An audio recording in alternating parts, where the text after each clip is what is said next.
Eu queria entender se de fato é possível fazer o que ele pretendia, dissolver um corpo em soda cáustica, como ele achou que seria tão rápido assim. Não, não é tão rápido. E outra, né, o quanto de soda cáustica alguém precisa ter para dissolver o que quer que seja, né? Pelo que nós vimos nas fotos, são essas sodas que a gente compra para desentupir cano.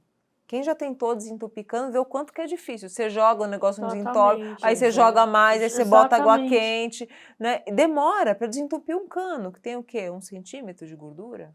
Um pouco menos? Não é uma coisa simples. Carbonização também não é simples, né? Se a gente fosse pensar aí numa possibilidade mais rápida, primeiro que eu não usaria uma base, eu pensaria num ácido muito forte. E o acesso a esses ácidos não é simples também. São produtos controlados, são ácidos extremamente fortes que você não encontra num supermercado, principalmente numa cidade pequena. Né? O quanto que ele conseguiria comprar de soda cáustica para que fosse suficiente dissolver um corpo? Né? Seria impossível, Sim. né? Não teria como ele conseguir isso. Isso demonstra justamente que não teve planejamento. Eu acredito, claro que ele matou, claro que ele tem que ser responsabilizado criminalmente pelo crime aberrante que ele cometeu. Mas, em relação à questão da motivação, isso aí ainda é um mistério. E, de fato, eu entendo que não há elementos concretos que indiquem nesse inquérito que, de fato, nessa investigação criminal, que, de fato, houve premeditação. Para mim, não houve premeditação. Para mim, pelo que a gente analisa aqui nessa investigação criminal, foi totalmente desgovernado. Ele ficou totalmente desgovernado, saiu para comprar a soda cáustica, eu vou pedir serra para o vizinho, e agora o que eu vou fazer? Eu preciso me eliminar, né, as provas, né? Meus pais vão descobrir, imagina. E ele tinha pouco tempo, né? Ele tinha pouco tempo. E, de fato, ele não raciocinou errado. Ele só não soube utilizar a matemática, porque para você, né, eu não sou perita, a Alessandra pode falar mais sobre isso, mas para dissolver um corpo humano com um baldinho de soda cáustica, não dá, né? E outra, parece, eu acredito, pelo que eu já li sobre saponificação, o processo, se for utilizado aquecimento, se você cozinhar, ele é mais rápido, né? A Alessandra pode falar melhor sobre isso. Sim, a temperatura ela vai elevar a velocidade da reação. Mas mesmo assim, um corpo não tem só gordura. A gente tem muita proteína ali, a gente tem minerais, tem os ossos, tem as vísceras. Como que ele pretendia dissolver tudo isso? Né? Então é um crime que, por mais que tenha toda essa forma atabalhoada de fazer, né, é um crime chocante. Né? Como que alguém vai pensar em esquartejar? Né? Como primeiro Então, recurso para como se primeiro livrar. recurso, Exatamente. talvez já mostre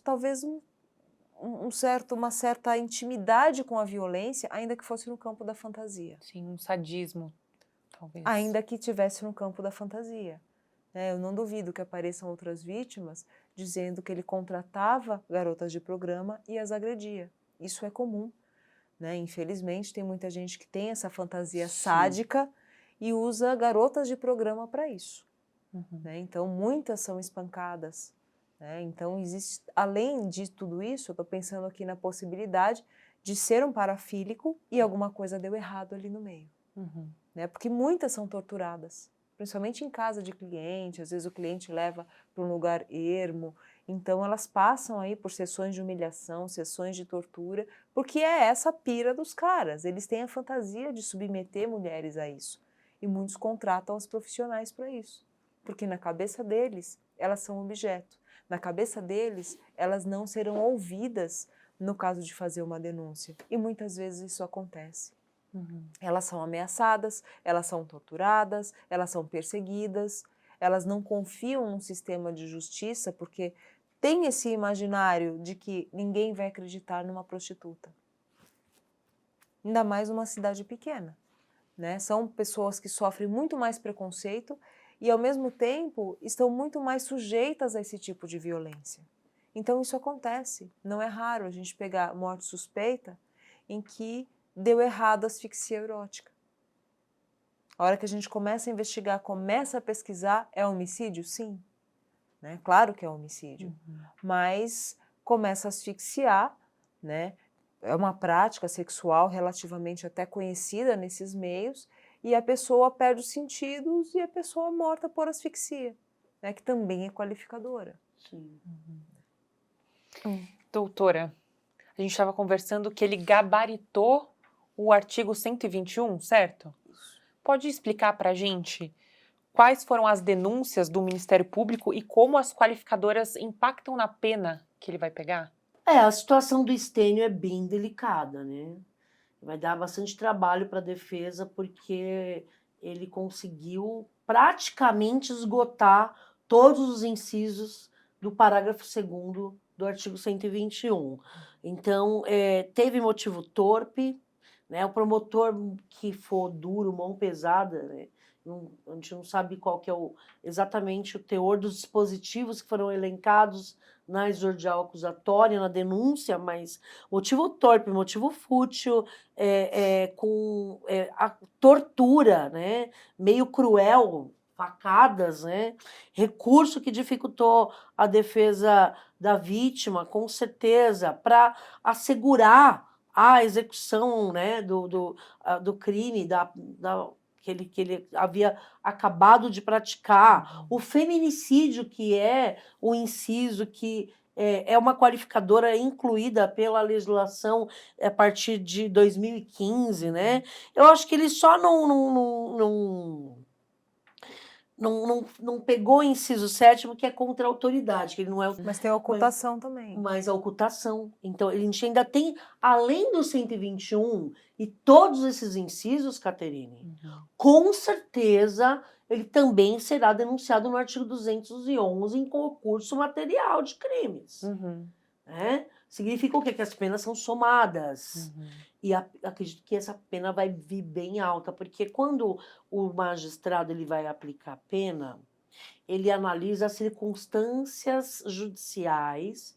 Então, a personalidade do agente, né, as circunstâncias com que o crime foi cometido, tudo isso é analisado num contexto geral na hora da aplicação da pena. E aqui eu não estou nem discutindo prova e autoria, porque partindo da premissa de que o Conselho de Sentença, os jurados condenarem, se no momento que chegar ao tribunal do júri, os 7 jurados entenderem que é caso de condenação, aí o juiz aplica a pena.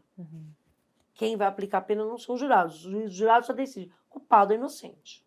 Condena absolvo. Né? Para a defesa buscar uma tese aqui para afastar qualificadoras no plenário, eles vão ter muito trabalho.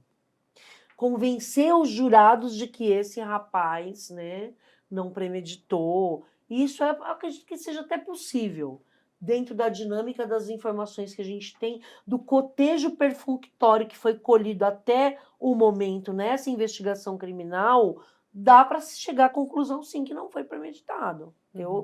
Eu não acredito em premeditação, apesar que o Ministério Público vai denunciar e vai pegar pesado, até porque é um crime horrível, aberrante, né? Chocou Medianeira. Sim. Né?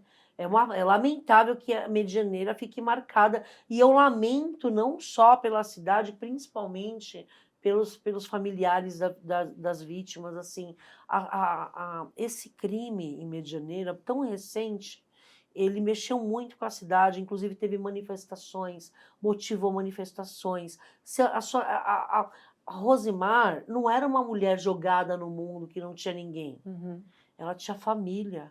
Rosimar tinha amigas, inclusive graças às suas amigas que prontamente comunicaram à polícia judiciária, que conseguiram, né, descobrir o que tinha acontecido com ela. Né? Mas poderia, talvez, se ela não tivesse essa rede de apoio, muito bem, né, muito bem observada a rede de apoio, ela talvez até hoje ela estaria desaparecida. E quantas pessoas não desaparecem? Quantas garotas de programa simplesmente desaparecem? Então é importante, né, quem é do meio, tem sim que ter essa rede de apoio, e mesmo quem não é do meio, nós mulheres, nós precisamos nos defender. Isso é mais uma triste história, Caterine, Alessandra, de feminicídio. Então, eu tenho muito cuidado, né? A gente vê o que aconteceu agora, recentemente, com a menina Vitória, né? Uma menina voltando do trabalho para casa. Então, e poderia não ter sido encontrada também, né? E o celular também, é exemplo do que aconteceu aqui, a Herb acabou entregando, mas eu tenho a senha da minha filha, ela tem a minha senha do meu iCloud, do Google, do Gmail e de tudo, a gente compartilha senhas, a gente compartilha localização, a gente precisa sempre estar, olha, mãe, eu estou no shopping, eu volto tal hora, eu vou para tal lugar, estou com tal pessoa, a gente tem que se proteger quanto mulher. Né? Não, não é só a Rosemar que trabalha no meio do sexo que está suscetível a isso. Todas nós, mulheres, estamos suscetíveis a ter uma situação, a ser vítima de feminicídio, infelizmente. Infelizmente.